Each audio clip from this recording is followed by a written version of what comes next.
On the line, I believe we have John Ashe, regular caller to the show. John, are you there? I am, Mark. Hello, John Ashe. John Ashe with an E from Basingstoke. Good to be speaking to you again, my man. Hello, John. Nice to speak to you. I remember last time you called last week, you said you had some important opinions about Eurovision, I believe. Is that right? Well, I like to exercise humility, so I'll say they're not necessarily important. They're important to me, but they may not be important to listeners. Oh, right. What are your opinions then, John? Well, I used to be a fan of the Eurovision Song Contest many years ago, but I'm no longer a fan. I think it's gone downhill over the years. In fact, probably the last 5 or so years, I've said, well, it's hit rock bottom now. And I've said that year after year, so I think it must have gone below bottom. I don't know whether that's possible, but I think it's moving towards the core of the earth. Below bottom. Mm. So what makes you... Did you watch it then? You guess you didn't like it then, the one that was on a week or so ago? Well, as with the coronation, which we talked about before, we did. I both watched it. I beg your pardon? I was just saying we did. We did talk about this. Did. Yes, we did talk about that. Well, as we talked about that, then as with this, I both watched it and did not watch it. Right. In other words, I turned the television on and I listened to a few notes and I said to myself, what do I think of this? Can I bear going on listening to this? And then I said to myself, no, I can't, and I turned it off. Right. And then I periodically did the same, over and over and over again. And in fact, my wife frequently came into the room and told me off. Said, don't do that, you'll break the television. Right. I just couldn't stand there or sit there or lie there on the carpet, just listening through continuously. So I kept turning it off. Right. Was there something else you could have done, like something else you could have watched? Well, of course, I could have done, but I didn't. Right. So that's your opinion of the. What was your opinion of the winning country then? Of course, Sweden won it, didn't they? Well, now this is another thing I have to say, because I think the whole thing has become politicised, and it's remained politicised, and that's getting worse because Sweden wants to be part of NATO. Finland is newly part of NATO. Who wins? Who won? I've forgotten now. Was it Finland? No, Sweden won. Sweden won, and then Finland came second. So that was political. And then it's also political. Look where we came. We came right at the bottom. Pretty much so, didn't we? Well, not quite at the bottom, did we? No. Germany. Isn't it Germany that came at the bottom? But then isn't Germany aren't we in NATO? Doesn't really make sense? We are, but Brexit, you see, we're being punished for Brexit. Right. And Germany is being punished for the war. And I think, forgive and forget, as I think Basil Fawlty says, doesn't he, in Fawlty Towers? Forgive and forget, Major. Right, so how come last year that UK came second then? Brexit. We're being told off for Brexit. But I think the whole thing has been totally politicised. And I think that the whole thing has gone downhill ever since ABBA won it in 1974. Right. Okay. That's your view, is it? That is my view, yes. There's never been one like that. So all the other bands and the acts have come since, like Cliff Richards and people, Katrina and the Waves, Scooch. Nothing to do with those then? You don't like any of that lot? Well, I think it would be a bit harsh to say I don't like any of those. I would say they're at least one notch lower. Down to bottom? No, one notch lower than ABBA. Okay. I mean, Cliff Richards, I think I think it sort of almost goes with the name Cliff Richards, doesn't say that he's one notch lower. I mean, he's one notch lower than Elvis. A big notch, I would say. A big notch lower? Yes, that's what I mean. Yes, a big notch lower than Elvis. And perhaps not quite such a big notch than ABBA. Okay. But a fairly big notch lower than ABBA, yes, I would say so. So that's in terms of notches, not a huge amount of difference between the two notches, then, do you think? Well, that's quite a very difficult question. I've never really thought of in terms of comparing. No, not really. Okay, I mean, I thought you were a quantity surveyor, aren't you? You survey quantity, so I'd have thought this is the kind of thing you like, really. Comparing notches, different notches, big notches, small notches, medium-sized notches. Well, Yeah, well, you see, I used to deal with substances, you see, stuff, Right, concrete, okay. aggregates, things like that. Okay. Whereas the notion of a notch is a measurement that is completely abstract and doesn't refer to anything that you could pick up. That's the sort of thing I would expect a philosopher to deal with. And I've never been particularly keen on philosophy. I'm a man of science myself. Right, see, okay. Yes. So if it was different bags of aggregate, Yes. then I'd go to that's bigger than that one, and that's smaller than that one. But different notches. Okay. I don't think so. I've got a if you want to say that Cliff Richard's would be equal to about a ton of limestone, Yeah. then I would say ABBA probably. Yeah, I would think there'd probably be 2 tons of limestone, or even moonstone. Gosh, okay. I think I seem to remember reading that a notch came from, it was an old medieval word for a knuckle, wasn't it? There's a knuckle length or something. Have you heard that? I think you're right. I think I've heard that. Yes, I think that's true. Yes. Okay, so that's your view of Eurovision. That's sort of gone down the pan, as it were. Are you going to be watching it, I guess, are you going to be sort of flicking it on and off next year then, when it's in Sweden? Oh, well, probably. Because I'm not divorced by then. Oh, right. My wife's always complaining about me turning the television off all the time, on and off, on and off. I'm surprised that the TV lasts, really. So assuming that hasn't broken our relationship, then I suppose I'll go through the same process and see if things have improved. But Okay. I doubt it, Mark. I have very grave doubts on that one.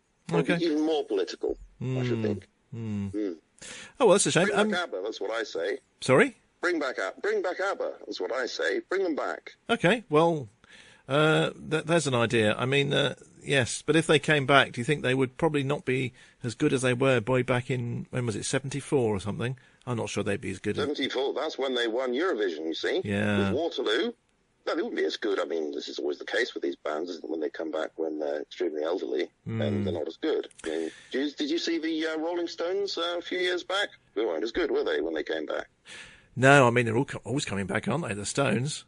The Stones, I saw them in Wembley years ago. They were kind of impressive back then. Were they? But, I mean, they were kind of old then, so they're sort of prehistoric now, aren't they? I suppose they are. I saw Paul McCartney, it was a year or two ago, maybe last year.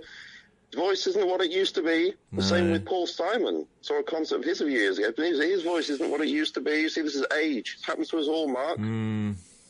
Yes. Never mind. Do you think they should just stop it then? They should peak when they're at the top then, like Ronnie Barker? No, I don't think so. No, I think if they still got something to give, I think they should still give it. And I think that ABBA should still give whatever they've got to give. And I think people would appreciate it. Okay. You don't have to compare them with what they used to be. You can say, I appreciate you for what you're doing now, and I refuse to compare you with what you used to be, that sort of thing. Because I just don't want you, John, regular listener to the show, of course, I just don't want you to be calling in again next year, and well, if ABBA comes back, say, I don't want you to be calling in saying, oh, they weren't as good as they used to be, in having to eat your words, you see. I don't want you to eat your words. That's basically what I'm saying. No, I'll make a note. Okay. No, I wouldn't do that, no. Okay. I've got great respect for the Norwegians, generally. Right. I wouldn't think of saying anything negatively about them. Do you know where the name ABBA came from, by the way, Mark? The name ABBA? No, you tell me, John. Yes. Well, when I was a young man, and I used to dance to various records by ABBA, I was convinced that it used to mean father. As in daddy, because the Aramaic for daddy is ABBA. Okay. So I used to go around telling people, did you know that ABBA means daddy? Or in fact, what I used to say, really, is I used to say, well, we say, what's your favourite group? And I would say, well, they're not saying my favourite group, but one of my favourite groups is Daddy. And they would say, never heard of them. And then I would say, ha, ha, ha, well, actually, ABBA, but that is Daddy in Aramaic. Right. But then I found out that's not true. No. I thought perhaps it would be a, sort of winner with the young ladies, actually, that line. It didn't work. No. They thought I was a total bore. Yes, in fact, actually, it's an acronym. Did you know that? It's an acronym. I think I did actually, but you tell the listeners what the acronym is for. It's for the names of the singers. There's Agnetha, Bjorn, Benny, and Anne Frid. And if you put all those first letters together to make a word, it comes out as ABBA. Right. As long as you arrange them appropriately, of course. I mean, it could be Barb, couldn't it? It could be, couldn't it? Abab. Which Abab would sound vaguely Middle Eastern, I think. I was going to say, it can't be bra, can it? Because there's no R. No. No. Abab. Yeah. Yeah, there's nothing Norwegian about that, is there? And John, let me ask you this then, as we're all on the subject. I expect you have a view on this. ABBA is normally written out with the second B backwards to make it symmetrical. What do you think of that? Well, yes, I've often wondered which one that refers to, whether that's Bjorn or Benny. Would it matter? Well, it might matter to them. No, I'm not saying it matters in some sort of global significant sense, but it would be good to know, wouldn't it? Are they both, I mean, I'm just trying to think now, are they both symmetrical? I mean, have they got symmetrical faces, Björn and Benny?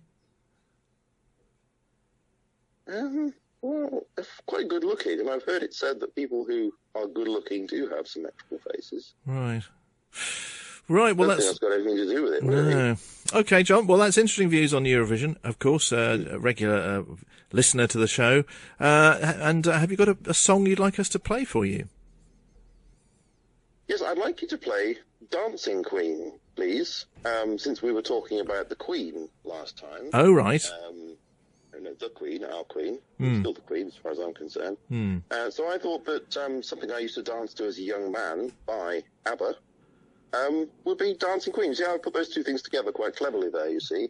You have? You have? That's from 1976. Right.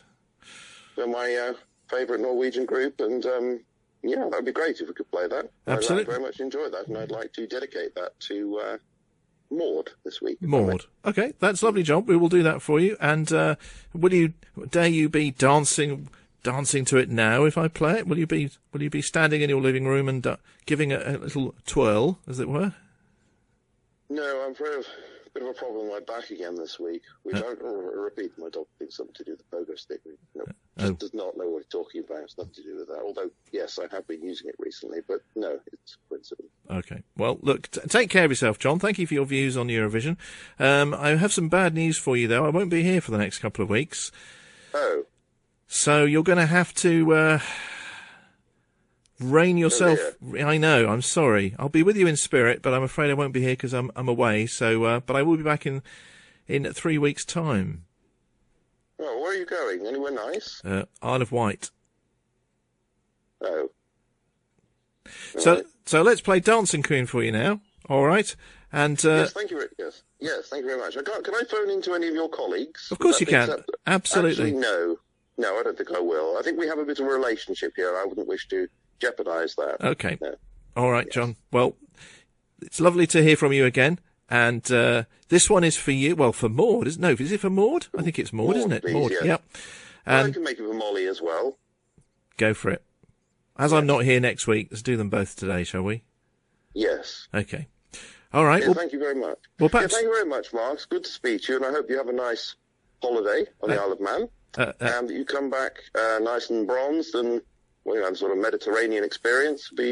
Hold on. Which one did you say you were going to? The Isle of Wight. Oh, yeah, the Isle of Wight. Oh, well, I hope you can find something to do there. Thank you. But why don't we give you a special treat, John, as I won't be speaking to you next week. Why don't you introduce the song for all our listeners? Oh, so how do I do that? I say, and now we're going to play Dancing Queen by ABBA from 1976. Is that right? That sort of thing? Brilliant. Darren's Valley's radio station.